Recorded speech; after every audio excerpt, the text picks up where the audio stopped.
சிம்ம ராசிக்கு உண்டான பலன்களை சகோதரி சொல்லுவாங்க. எப்பயுமே காட்டுக்கு ராஜா ஆவாட்டம் சிம்ம ராசிக்காரங்க தனித்தன்மையை வாய்ந்தவங்க அப்படின்னே சொல்லலாம். எதுலையுமே ஏ வழி தனி வழி அப்படின்னு நடக்கக்கூடியவங்க இந்த சிம்ம ராசிக்காரங்க. இந்த ராசிக்காரவங்க பார்த்தீங்கன்னா ஒரு நிர்வாகத்திறமை அப்படிங்கிறது அவங்கள்ட்ட நல்லாவே இருக்கும். சரி, இந்த ராசிக்காரங்களுக்கு இந்த வருஷம் 2026 எப்படி இருக்குது அப்படிங்கிறத பார்த்தீங்கன்னா, 11ஆம் இடத்துல குரு பகவான் அப்படிங்கிறப்ப இவங்களுக்கு மூத்த சகோதர வழியில் லாபம் அப்படிங்கிறது இருக்கும். அல்லது இவங்க சித்தப்பா வழியில் இவங்களுக்கு நல்ல ஒரு உதவி செய்யக்கூடிய மனப்பான்மை அவங்களுக்கு இருக்கும். அதன் மூலமா லாபம் கிடைக்கும். இவங்களோட ஆசைகள் அனைத்துமே நிறைவேறும் அப்படின்னே சொல்லலாம். இவங்க எதுக்கெல்லாம் ஆசைப்படுறாங்களோ கண்டிப்பாக அந்த ஜூன் மாதம் வரைய இது அனைத்துமே நடக்கும். இப்போ 8ஆம் இடத்துல அவங்களுக்கு சனி பகவான் அஷ்டமச்சனியாக இருக்காரு. அப்போ அஷ்டமச்சனி அப்படிங்கிறப்ப இந்த காலகட்டம் அவங்களுக்கு உடல் சம்மந்தப்பட்ட பிரச்சனைகளையும் கொடுக்கும். அல்லது கொஞ்சம் எதிர்பாராத ஒரு திடீர் விபத்து இந்த மாதிரி அமைப்பெல்லாமே ஏற்படுத்தி கொடுக்கும். இங்கே 7ஆம் இடத்துல ராகு, அதே போல் லக்னத்தில் கேது அப்படிங்கிறப்ப இவங்களும் கணவன் மனைவியிடையே கொஞ்சம் கருத்து வேறுபாடு இதெல்லாமே ஏற்படக்கூடிய அமைப்பை ஏற்படுத்தும். ஆனால் இவங்க ராசிக்கு கடகத்தில் 12ஆம் இடத்துல குரு பகவான் ஜூனுக்கு மேலே வரப்போகிறாரு. அப்படிங்கிறப்போ குழந்தைகள் இவங்களை விட்டு வெகு தூரம், அதாவது ஒரு படிப்புக்கோ அல்லது கல்யாணம் ஒரு வேலைக்கோ வெகு தூரம் பிரிந்திருக்கக்கூடிய அமைப்பை ஏற்படுத்தி கொடுக்கும் அப்படின்னே சொல்லலாம். இவங்களுக்கு இந்த காலகட்டம் மருத்துவமனை செலவு இதெல்லாமே ஏற்படும். ஆனால் அனைத்துமே சுபமாகும். இவங்க மருத்துவமனை செலவு செஞ்சாலும் அவங்களுக்கு நோய் நிவர்த்தி ஆகும் அப்படிங்கிறதான். சரி, இவங்களுக்கு ஒரு என்ன உணவு, இவங்க ஒரு காரியம் ஜெயிக்கணும், வெற்றி பெறணும் அப்படின்னா இவங்க எந்த மாதிரி உணவை எடுத்துக்கணும் அப்படின்னு சொல்லி பார்த்தீங்கன்னா, மக நட்சத்திரக்காரங்க எள்ளு உருண்டையை இவங்க தானம் பண்ணுறது இவங்களுக்கு சிறப்பாக தரும். அல்லது எள்ளு உருண்டையை இவங்க கோயில்களுக்கு இல்லை இவங்க அதை எடுத்துக்கிட்டு இவங்க சாப்பிட்டுட்டு போகிறப்ப அந்த காரியம் வெற்றியை கொடுக்கும். இவங்க தெற்கு அல்லது மேற்கு பகுதியில் இவங்க ஒரு ஸ்டெப் நடந்துட்டு அப்புறம் இவங்க போக வேண்டிய காரியத்துக்கு இவங்க செல்றப்ப அவங்க பயணம் இனிதே நடக்கும். இவங்க செல்லக்கூடிய காரியம் வெற்றியை கொடுக்கும் அப்படிங்கிறதான். அடுத்து மக நட்சத்திரக்காரங்க. மக நட்சத்திரக்காரங்க பார்த்தீங்கன்னா எள்ளூருண்டை. அடுத்து பூர நட்சத்திரக்காரங்க. பூர நட்சத்திரக்காரங்க அரிசி சாதம் இவங்க தானம் பண்ணுறது அல்லது இவங்க கொஞ்சம் அரிசி சாதம் சாப்பிட்டு செல்றது இதெல்லாமே இவங்களுக்கு நல்ல பலனை கொடுக்கும். இவங்களும் தெற்கு அல்லது மேற்கு திசை நோக்கி இவங்க பயணம் பண்ணிட்டு அடுத்து இவங்க சொல்ல வேண்டிய காரியத்துக்கு சேர்றப்ப கண்டிப்பாக அவங்களுக்கு வெற்றியை கொடுக்கும் அப்படிங்கிறது தான். அடுத்து உத்திரம் நட்சத்திரக்காரங்க. இந்த உத்திரம் நட்சத்திரக்காரங்க காய்கறி சாதம் அல்லது காய்கறியை வாங்கி இவங்க கோயிலுக்கு அன்னதானம் நடக்கக்கூடிய கோயிலுக்கு இவங்க தானம் கொடுக்கறது இவங்களுக்கு நல்ல பலனை கொடுக்கும். இவங்களும் தெற்கு அல்லது மேற்கு திசை நோக்கி இவங்க பயணம் பண்ணுறது இவங்களுக்கு வெற்றியை கொடுக்கும் அப்படிங்கிறது தான். பொதுவாகவே இந்த அஷ்டம சனி அப்படிங்கிறப்ப கஷ்டங்கள் கொடுக்கும்.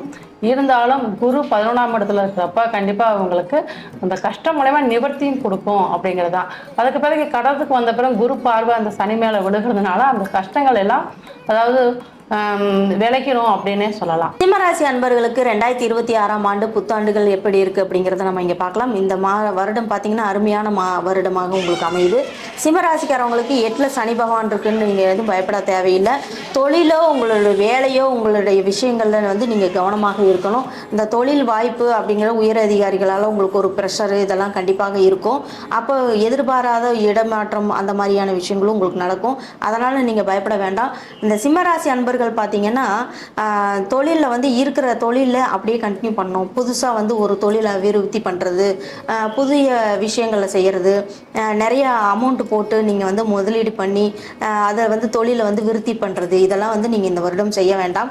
இதில் நீங்கள் கொஞ்சம் கவனமாக இருக்கணும். அதே போல் வேலை சார்ந்த விஷயங்கள், வேலை பார்க்கக்கூடிய ஸ்டாஃப், அதாவது வேலை பார்க்கக்கூடிய ஊழியர்கள் உத்தியோகத்தில் இந்த மாதிரியான விஷயங்கள் உங்களுக்கு ஒரு ப்ரெஷர், வேலைப்பளு, வீண் அலைச்சல் இது மாதிரியான இருக்க தான் செய்யும். ஆனால் வேலையை விட்டு நின்ற வேண்டாம். ஒரு புதிய வேலை கிடைக்குது அப்படிங்கிற ஒரு ஆசையில் நீங்கள் எங்கேயும் மாறி போக வேண்டாம்.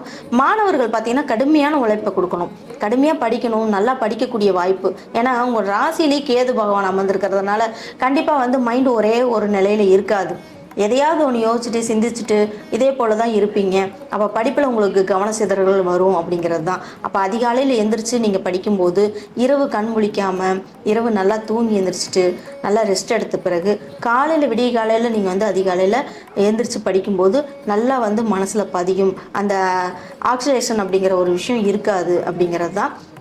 இந்த வருடம் பார்த்தீங்கன்னா 8ல் சனி பகவான் இருக்கிறதுனால உங்களுடைய மூத்தவங்க, உங்களுக்கு முதியவர்கள், ஊனமுற்றவர்கள் இந்த மாதிரியான இருக்கக்கூடியவங்களுக்கு நீங்கள் உங்களால் முடிந்த உதவிகளை செய்யுங்க. நீங்களுமே பயணங்கள் போது உங்களுக்கு நல்லா கொஞ்சம் பாதுகாப்பாக போகிறது நல்ல விஷயந்தான்.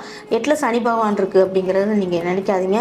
கடமையை செஞ்சால் கண்டிப்பாக சனி பகவானோட தாக்கம் குறையும் அப்படிங்கிறதா. கடுமையான உழைப்பை கொடுத்து அந்த வேர்வை சிந்தும் போது அந்த சனி பகவானோட தாக்கம் கண்டிப்பாக குறையும் அப்படிங்கிறதா. போராட்டமான காலமாக இருந்தாலும் அக்டோபர் மாதத்துக்கு பிறகு குரு பகவான் 2ஆம் இடத்துல வந்து உங்களுக்கு அருமையான பலனை கொடுப்பாரு. அந்த டைமில் உங்களுக்கு வந்து நீங்கள் நினைத்த காரியங்கள் நிறைவேறும், பொருளாதார ஏற்றம் இதெல்லாம் கண்டிப்பாக உருவாகும். உங்களுக்கு வந்து ஒரு அருமையான, அதாவது உங்கள் ராசிலேயே குரு பகவான் வருவார். அப்படி இருக்கும்போது அந்த டைமில் உங்களுக்கு வந்து எதிர்பார்த்த விஷயங்கள் எல்லாமே நிறைவேறக்கூடிய வாசமாக அமையும்.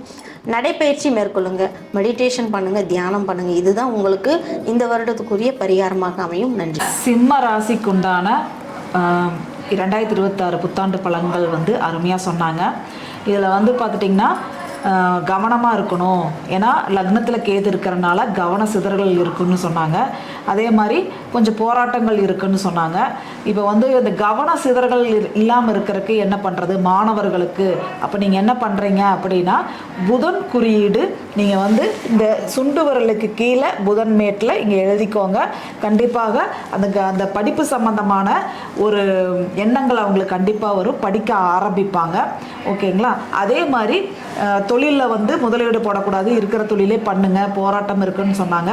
அதுக்கு நீங்கள் என்ன பண்ணுறீங்க அப்படின்னா, எண்கள்னும் போது 45ங்கிற எண்களை பயன்படுத்துங்க.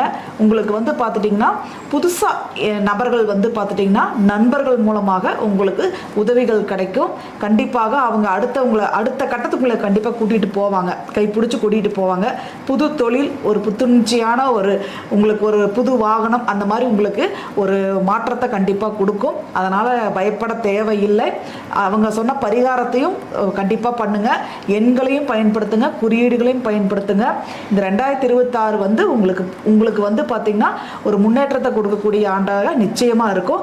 அதனால் பயப்பட வேண்டியதில்லை, இதை பயன்படுத்துங்க. நிறைய பேர் சொல்லி பயன்படுத்தி நீங்கள் நிறைய பேர் உங்களுக்கே தெரியும், நிறையா பயன்படுத்தி எனக்கு நிறைய பேர் நன்றி சொல்லியிருக்கீங்க. நம்பிக்கையோட சகோதரிகள் சொன்ன அந்த பரிகாரத்தை பயன்படுத்துங்க, எண்கள் குறியீட்டை பயன்படுத்துங்க. நீங்கள் உங்களோட வாழ்க்கை வந்து இந்த ஆண்டு வளமாக வாழ என்னுடைய மனமார்ந்த வாழ்த்துக்கள். சரிங்களா? நன்றி.